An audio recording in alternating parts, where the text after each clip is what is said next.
Brilliance Audio. The Quarry Girls by Jess Lourey. Performed by Jess Nahikian. Author's note.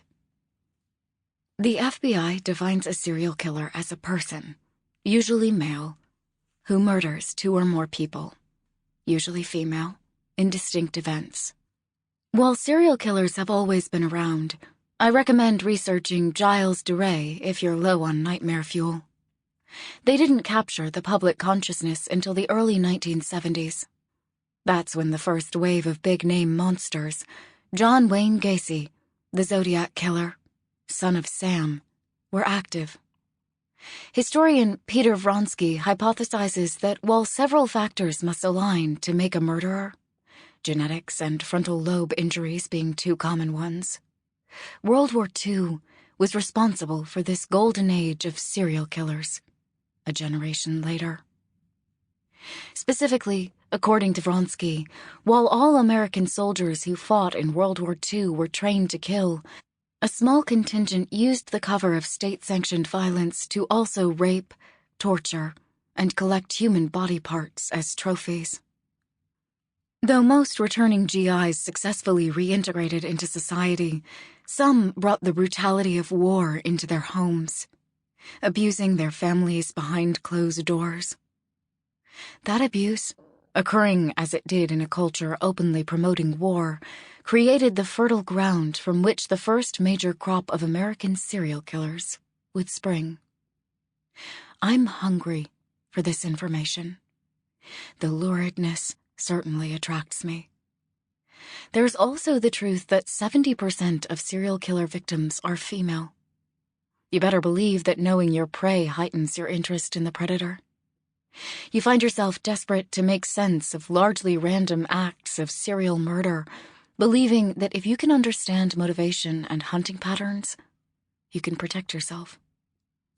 But my desire for this information is more than morbid self-interest or self-preservation. There's something personal there, too. I was born in Washington State, on an army base, my dad fighting in Vietnam. After he was discharged in 1970, we moved to the north side of St. Cloud, Minnesota. Perched on the Mississippi River, the small city was known for the Pan Motor Company, a car manufacturer that failed spectacularly. Granite, with St. Cloud's Superior Red and Superior Gray, used in gravestones and prisons across the nation. Its two colleges, and a medieval-looking correctional facility surrounded by an enormous stone wall, the second biggest in the world, built by inmates. The Great Wall of China is the largest.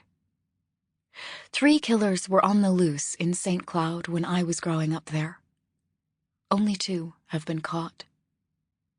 And there you have the truest reason I seek out information on serial killers: to make sense of my childhood, to help me understand the fear in my community and in my home.